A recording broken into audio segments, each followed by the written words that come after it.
Hello साथियों, नमस्कार। आप सभी का स्वागत है एक और नई वीडियो में। तो इस वीडियो में हम आपके लिए लेकर आए हैं एनवायरनमेंट से कुछ महत्वपूर्ण प्रश्न जो आपके यूपी टेट, सी टेट व सुपर टेट परीक्षाओं में अति महत्वपूर्ण प्रश्न हो सकते हैं। तो वीडियो को शुरू से अंत तक देखें ताकि एक एक क्वेश्चन आपको अच्छे से समझ में आ सके। और जितने भी साथी चैनल पर नए हैं तो प्लीज़ चैनल को सब्सक्राइब कर लें और बेल आइकन को जरूर प्रेस कर लें ताकि जो भी हम वीडियो डालें उसका अपडेट आप लोगों को लगातार मिलता रहे। तो आइए चलते हैं क्वेश्चंस की तरफ। जो फर्स्ट क्वेश्चन है उसे देखते हैं। तो देखिएगा, क्वेश्चन फर्स्ट में हमसे कहा गया कि विश्व में मदिरा का बृहत्तम उत्पादक। First option France, B option Italy, C option Spain, D option संयुक्त राज्य अमेरिका। तो इस क्वेश्चन में हमें ये बताना है कि जो विश्व में मदिरा का बृहत्तम उत्पादक है वो कौन सा देश है। तो देखिएगा, जो विश्व में मदिरा का बृहत्तम उत्पादक है वो है फ्रांस। तो ये फ्रांस ऑप्शन नंबर ए पर दिया गया, ऑप्शन नंबर ए करेक्ट हो जाएगा और फ्रांस क्या हो जाएगा क्वेश्चन नंबर फर्स्ट का करेक्ट आंसर। आते हैं क्वेश्चन नंबर सेकेंड पर। जो क्वेश्चन नंबर सेकेंड है उसे देखते हैं। तो देखिएगा, क्वेश्चन नंबर सेकेंड में हमसे कहा गया कि निम्न में से किसको भूरा कोयला कहा जाता है। ए ऑप्शन एंथ्रेसाइट को, बी ऑप्शन बिंदुमिनस को, सी ऑप्शन कोक को, डी ऑप्शन लिग्नाइट को। तो इस क्वेश्चन में हमें ये बताना है कि इनमें से किसको भूरा कोयला कहा जाता है। तो देखिएगा, जिसको भूरा कोयला कहा जाता है वो है लिग्नाइट। जिसको भूरा कोयला कहा जाता है तो ये लिग्नाइट ऑप्शन नंबर डी पर दिया गया, ऑप्शन नंबर डी करेक्ट हो जाएगा और लिग्नाइट क्या हो जाएगा क्वेश्चन नंबर सेकेंड का करेक्ट आंसर। आते हैं अगले क्वेश्चन पे। जो अगला क्वेश्चन क्वेश्चन नंबर थर्ड है। तो देखिएगा, क्वेश्चन नंबर थर्ड में हमसे कहा गया कि अंतरराष्ट्रीय चावल अनुसंधान संस्थान कहाँ है। ए ऑप्शन मनीला में, बी ऑप्शन ढाका में, सी ऑप्शन कटक में और डी ऑप्शन बैंकॉक में। तो इस क्वेश्चन में हमें ये बताना है कि जो अंतरराष्ट्रीय चावल अनुसंधान संस्थान है वो कहाँ पर स्थित है। तो देखिएगा, जो अंतरराष्ट्रीय चावल अनुसंधान संस्थान है वो है कटक में स्थित। तो ये कटक ऑप्शन नंबर सी पर दिया गया, ऑप्शन नंबर सी करेक्ट हो जाएगा और कटक क्या हो जाएगा क्वेश्चन नंबर थर्ड का करेक्ट आंसर। आते हैं क्वेश्चन नंबर फोर पर। जो क्वेश्चन नंबर फोर है उसे देखते हैं। तो देखिएगा, क्वेश्चन नंबर फोर में हमसे कहा गया कि नॉर्मन और अर्नेस्ट बोरलॉग जो विश्व में हरित क्रांति का पिता माना जाता है किस देश से हैं। ए ऑप्शन संयुक्त राज्य अमेरिका से, बी ऑप्शन मैक्सिको से, सी ऑप्शन ऑस्ट्रेलिया से, डी ऑप्शन न्यूजीलैंड से। इस क्वेश्चन में हमें ये बताना है कि जो नॉर्मन और अर्नेस्ट हैं वो जो हरित क्रांति के पिता माने जाते हैं वो किस देश से हैं। तो देखिएगा, नॉर्मन और अर्नेस्ट जो हैं ये संयुक्त राज्य अमेरिका से हैं। तो ये संयुक्त राज्य अमेरिका ऑप्शन नंबर ए पर दिया गया, ऑप्शन नंबर ए करेक्ट हो जाएगा और संयुक्त राज्य अमेरिका क्या हो जाएगा क्वेश्चन नंबर फोर का करेक्ट आंसर। तो आते हैं अगले क्वेश्चन पे। जो अगला क्वेश्चन क्वेश्चन नंबर फाइव है। तो देखिएगा, क्वेश्चन नंबर फाइव में हमसे कहा गया कि निम्नलिखित में से कौन सा सही है। ए ऑप्शन खरीफ फसलें सर्दियों की फसलें हैं, बी ऑप्शन रबी फसलें मानसून की फसलें हैं, सी ऑप्शन गेहूं रबी की फसल है और डी ऑप्शन सरसों खरीफ की फसल है। तो इस क्वेश्चन में हमें ये बताना है कि इनमें से जो सही है वो कौन सा सही है। तो देखिए, अगर सी ऑप्शन की बात करें तो सी ऑप्शन में क्या दिया गया है गेहूं रबी की फसल है, जो कि बिल्कुल सत्य है। तो ये गेहूं रबी की फसल है, ये क्या हो जाएगा इस क्वेश्चन का करेक्ट आंसर। तो इस क्वेश्चन का ऑप्शन नंबर सी करेक्ट हो जाएगा। आते हैं क्वेश्चन नंबर सिक्स पर। जो क्वेश्चन नंबर सिक्स है उसे देखते हैं। तो देखिएगा, क्वेश्चन नंबर सिक्स में हमसे कहा गया कि निम्न में से कौन सा अचल जीव का उदाहरण है। A option chiton, B option leech, C option Euplectella, D option Echinus. तो इस क्वेश्चन में हमें ये बताना है कि इनमें से जो अचल जीव का उदाहरण है वो कौन सा अचल जीव का उदाहरण है। तो देखिएगा, जो अचल जीव का उदाहरण है वो है यूप्ले क्लेटला। तो ये यूप्ले क्लेटला ऑप्शन नंबर सी पर दिया गया, ऑप्शन नंबर सी करेक्ट हो जाएगा और यूप्ले क्लेटला क्या हो जाएगा क्वेश्चन नंबर सिक्स का करेक्ट आंसर। आते हैं क्वेश्चन नंबर सेवन पर। जो क्वेश्चन नंबर सेवन है उसे देखते हैं। तो देखिएगा, क्वेश्चन नंबर सेवन में हमसे कहा गया कि प्रोटीन अणुओं की इकाई है। ए ऑप्शन अमीनो अम्ल, बी ऑप्शन वसा अम्ल, C option glucose, D option vitamin. तो इस क्वेश्चन में हमें ये बताना है कि जो प्रोटीन अणुओं की इकाई है वो इनमें से कौन सी है। तो देखिएगा, जो प्रोटीन अणुओं की इकाई होती है वो होती है अमीनो अम्ल। तो ये अमीनो अम्ल ऑप्शन नंबर ए पर दिया गया, ऑप्शन नंबर ए करेक्ट हो जाएगा और अमीनो अम्ल क्या हो जाएगा क्वेश्चन नंबर सेवन का करेक्ट आंसर। आते हैं क्वेश्चन नंबर एट पर। जो क्वेश्चन नंबर एट है उसे देखते हैं। तो देखिएगा, क्वेश्चन नंबर एट में हमसे कहा गया कि निम्न में से कौन सा अंग पादप कोशिकाओं में अनुपस्थित होता है। ए ऑप्शन रिक्तिकाएं, बी ऑप्शन लवक, सी ऑप्शन सेलुलोज कोशिका भित्ति, डी ऑप्शन तारक काय। तो इस क्वेश्चन में हमें ये बताना है कि ऐसा कौन सा अंग है जो कि पादप कोशिकाओं में अनुपस्थित रहता है। तो देखिए जो अंग पादप कोशिकाओं में अनुपस्थित रहता है वो है तारक काय। तो ये तारक काय ऑप्शन नंबर डी पर दिया गया, ऑप्शन नंबर डी करेक्ट हो जाएगा और तारक काय क्या हो जाएगा क्वेश्चन नंबर 8 का करेक्ट आंसर। आते हैं क्वेश्चन नंबर 9 पर। जो क्वेश्चन नंबर 9 है उसे देखते हैं। तो देखिएगा क्वेश्चन नंबर 9 में हमसे कहा गया कि निम्नलिखित में से क्या ईवीएस में आकलन का एक व्यापक संकेतक नहीं है। ए ऑप्शन समानता के प्रति सरोकार, बी ऑप्शन अवधारणा मानचित्रण, सी ऑप्शन सहयोग, डी ऑप्शन न्याय के प्रति सरोकार। तो इस क्वेश्चन में हमें यह बताना है कि क्या ईवीएस में आकलन का एक व्यापक संकेतक नहीं है। तो देखिए जो ईवीएस में आकलन का व्यापक संकेतक नहीं होता है वो होता है अवधारणा मानचित्रण, जो कि ईवीएस में आकलन का व्यापक संकेतक नहीं है। तो ये अवधारणा मानचित्रण ऑप्शन नंबर बी पर दिया गया, ऑप्शन नंबर बी करेक्ट हो जाएगा और अवधारणा मानचित्रण क्या हो जाएगा क्वेश्चन नंबर 9 का करेक्ट आंसर। आते हैं अगले क्वेश्चन पे। जो अगला क्वेश्चन है उसको देखते हैं। तो देखिएगा क्वेश्चन नंबर 10 में हमसे कहा गया कि मनुष्य के शरीर की सबसे बड़ी ग्रंथि है। ए ऑप्शन अधिवृक्क ग्रंथि, बी ऑप्शन पीयूष ग्रंथि, सी ऑप्शन यकृत, डी ऑप्शन अग्नाशय। इस क्वेश्चन में हमें यह बताना है कि जो मनुष्य के शरीर की सबसे बड़ी ग्रंथि होती है उस ग्रंथि का क्या नाम होता है। तो देखिएगा जो मनुष्य के शरीर की सबसे बड़ी ग्रंथि होती है वो होती है यकृत। तो ये यकृत ऑप्शन नंबर सी पर दिया गया, ऑप्शन नंबर सी करेक्ट हो जाएगा और यकृत क्या हो जाएगा क्वेश्चन नंबर 10 का करेक्ट आंसर। आते हैं क्वेश्चन नंबर 11 पर। जो क्वेश्चन नंबर 11 है उसे देखते हैं।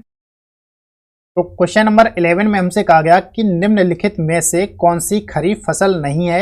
ए ऑप्शन कपास, बी ऑप्शन मूंगफली, सी ऑप्शन मक्का, डी ऑप्शन सरसों।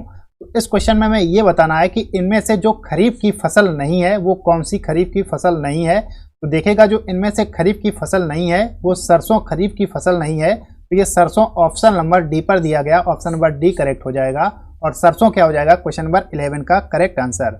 आते हैं अगले क्वेश्चन पे। जो अगला क्वेश्चन क्वेश्चन नंबर 12 है। तो देखिएगा क्वेश्चन नंबर 12 में हमसे कहा गया कि दीनार किस देश की मुद्रा है। ए ऑप्शन चीन की, बी ऑप्शन ईरान की, सी ऑप्शन इराक की, डी ऑप्शन इंडोनेशिया की। तो हमें इस क्वेश्चन में ये बताना है कि जो दीनार मुद्रा है वो किस देश की मुद्रा है। तो देखिएगा जो दीनार मुद्रा है वो इराक की मुद्रा होती है। तो ये इराक ऑप्शन नंबर सी पर दिया गया, ऑप्शन नंबर सी करेक्ट हो जाएगा और इराक क्या हो जाएगा क्वेश्चन नंबर 12 का करेक्ट आंसर। आते हैं क्वेश्चन नंबर 13 पर। जो क्वेश्चन नंबर 13 है उसे देखते हैं। तो देखिएगा क्वेश्चन नंबर 13 में हमसे कहा गया कि अंगोरा ऊन किस पशु से प्राप्त किया जाता है। ए ऑप्शन खरगोश से, बी ऑप्शन लोमड़ी से, सी ऑप्शन भेड़ से, डी ऑप्शन बकरी से। इस क्वेश्चन में हमसे ये पूछा गया है कि जो अंगोरा ऊन है वो किस पशु से प्राप्त होती है। तो ये देखिए जो अंगोरा ऊन है ये खरगोश से प्राप्त होती है। तो ये खरगोश ऑप्शन नंबर ए पर दिया गया, ऑप्शन नंबर ए करेक्ट हो जाएगा और खरगोश क्या हो जाएगा क्वेश्चन नंबर 13 का करेक्ट आंसर। तो आते हैं क्वेश्चन नंबर 14 पर। जो क्वेश्चन नंबर 14 है उसे देखते हैं। तो देखिएगा क्वेश्चन नंबर 14 में हमसे कहा गया कि कौन सा देश sugar bowl of the world के नाम से जाना जाता है।